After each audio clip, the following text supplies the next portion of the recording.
The New York Times reports that elected officials from Maine to Alabama, Ohio to Arizona are pushing new legislation to limit the power of labor unions, particularly those representing government workers, in collective bargaining and politics.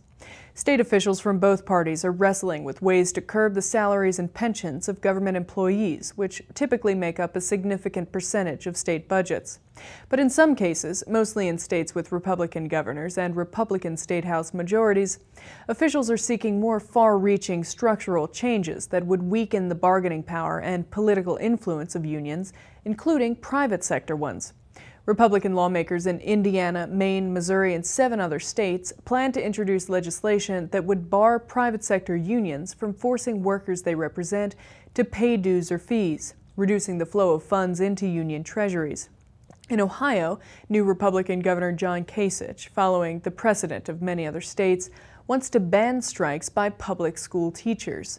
Some new governors, most notably Scott Walker of Wisconsin, are even threatening to take away government workers' right to form unions and bargain contracts.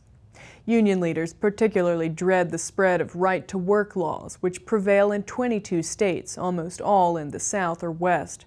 Under such laws, unions and employers cannot require workers to join a union or pay any dues or fees to unions to represent them.